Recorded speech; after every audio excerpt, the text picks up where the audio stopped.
Oke, kembali lagi dengan saya Ronald. Apa kabar kalian semua? Kabar baik-baik. Nah, di hari ini saya akan membawakan topik tips olahraga cara membakar lemak seluruh tubuh. Ya, di sini saya akan bawakan dan nanti akan saya jelaskan. Tapi sebelum saya jelaskan, saya akan menjawab jika memang kalian bertanya, ya olahraga apa yang bisa membakar lemak di seluruh tubuh? Jawaban saya adalah olahraga yang kalian suka dan kalian niat melakukannya. Kenapa? Kalau kalian tidak suka dengan olahraga tersebut dan niatnya setengah-setengah, otomatis hasilnya juga akan tidak seperti yang kalian bayangkan. Jadi makanya disimak baik-baik topik saya ini, siapa tahu bisa membantu kalian yang mencapai goal fitness kalian supaya berat badannya turun dan lebih six pack. Nanti saya akan jelaskan di slide berikutnya.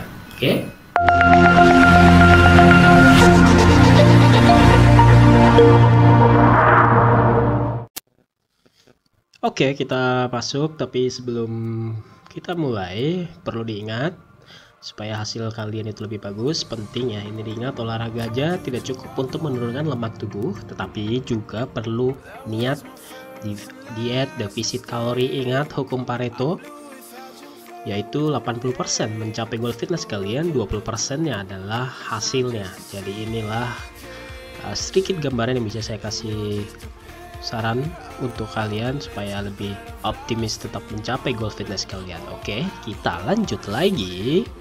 Ya, di sini saya akan menyebutkan 3 jenis olahraga yang meningkatkan pembakaran lemak dalam tubuh. Yang pertama itu ada strength training, dan yang kedua ada HIIT, high intensitas interval training. Terus yang ketiga adalah total body atau compound movement. Nah, ketiga ini akan saya jelaskan kepada kalian di next berikutnya, makanya jangan di skip, tolong disimak dengan baik-baik supaya kalian tambah mengerti. Oke, dengerin penjelasan saya di slide berikutnya. Ya, kita masuk ke penjelasan dari strength training. Kenapa harus strength training? Karena strength training memberikan kerusakan damage ke otot lebih banyak dan otot membakar 13 kalori per kilogram, sedangkan lemak membakar 4,5 kalori per kilogram. Jadi jauh lebih banyak pembakaran otot dibandingkan lemak ya. Makanya itu tetap dilatih ototnya supaya pembakaran fatnya lebih banyak, supaya lebih six pack badan kalian. Oke. Ya, di sini strength training terbagi 3 fase. Yang pertama adalah strength endurance, dan yang kedua strength hypertrophy, dan yang ketiga maximum strength. Ya, ketiga fase ini konsepnya sama aja, hanya bedanya adalah repetisi bebannya, berat bebannya dan setnya ya. Tapi kalian fokusnya di fase 1 dan di fase 2 kedua aja pada saat menjalankan program latihan kalian ya. Sedikit tip ya, berjalannya dengan waktu, naikkan intensity strength training kalian, baik itu strength endurance atau strength hypertrophy, supaya apa? Supaya memaksimalkan yang namanya overload ya. Overload itu adalah menaikkan intensity atau intensitas berat exercise yang kalian laksanakan atau yang kalian lakukan. Supaya apa? Supaya meningkatkan massa otot kalian. Ingat, karena pembakarannya otot 13 kalori per kilogram yang terbakar kalau kita tetap mempertahankan muscle yang ada di badan kita atau juga menaikkan otot yang ada di badan kita. Oke, paham ya? Kalau belum paham coba diulang lagi ya. Saya akan lanjutkan di slide berikutnya, dan oh iya, jangan lupa di subscribe supaya bertambah maju nih channel saya ini. Oke. Yang kedua adalah high intensity interval training. Ini sudah awam mungkin di kuping kalian atau sering didengar kalau di tempat gym.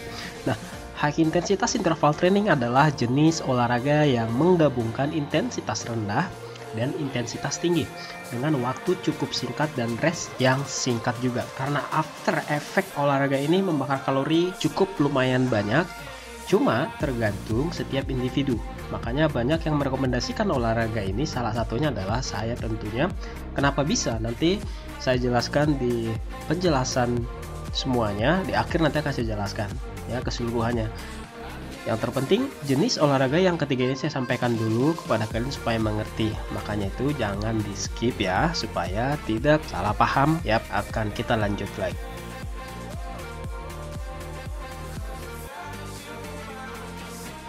Yang terakhir itu adalah compound movement. Nah, compound movement ini salah satu yang sering saya lakukan pada saat exercise, karena menurut saya ini adalah exercise yang luar biasa ya. Compound movement atau total body adalah jenis olahraga yang gerakannya menggunakan lebih dari satu persendian.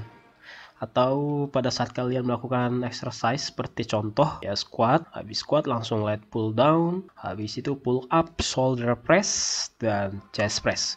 Compound movement memberikan efek kerusakan ke otot lebih banyak juga. Otomatis pembakaran kalori juga cukup tinggi. Makanya compound movement itu paling saya suka lakukan exercise-nya, karena benar-benar sensasinya atau benar-benar rasa exercise tersebut benar-benar saya rasakan ya. Makanya supaya pembakaran fat dalam body kalian bukan cuma hanya fokus di 3 jenis exercise ini, tetap juga perhatikan dari segi kalori yang kalian makan, nutrisi yang kalian konsumsi, supaya apa? Supaya kalian mendapatkan hasilnya lebih cepat. Oke, jangan sampai di skip, dan saya akan lanjutkan lagi di slide berikutnya.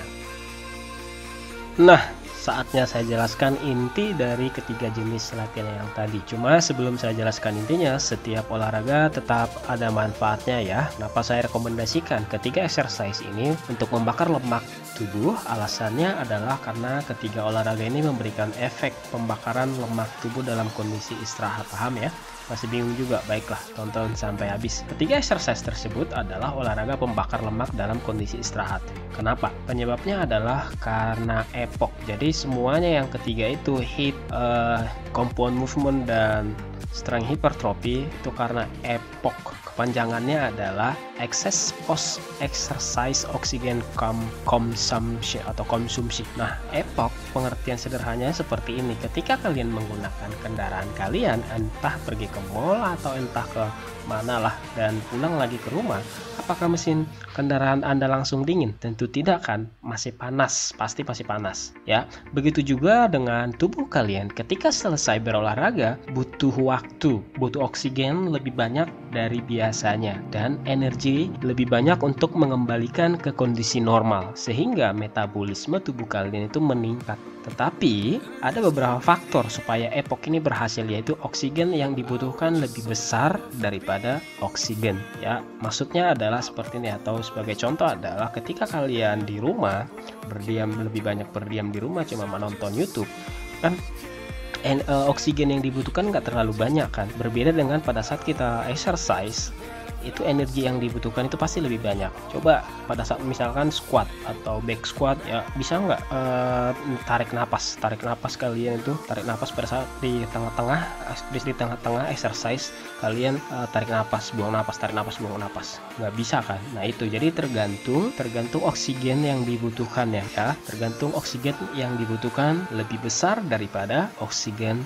supply. Oke, paham ya? Kalau kita lihat ketiga olahraga yang saya rekomendasikan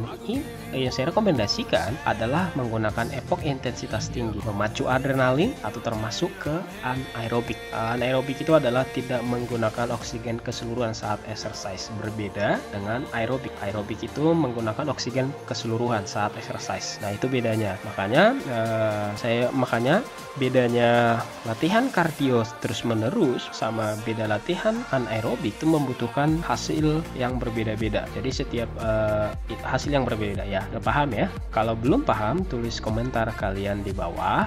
Jadi dikit untuk klien saya, saat kita training dan exercise-nya berat, kamu lemas, napas kamu sampai susah, bahkan sampai mau pingsan, jangan langsung negatif ya. Tujuannya cuma satu, untuk mendapatkan benefit berbanding lurus sama duit yang kamu spend. Nah, ini bisa kalian masukkan ke program latihan kalian.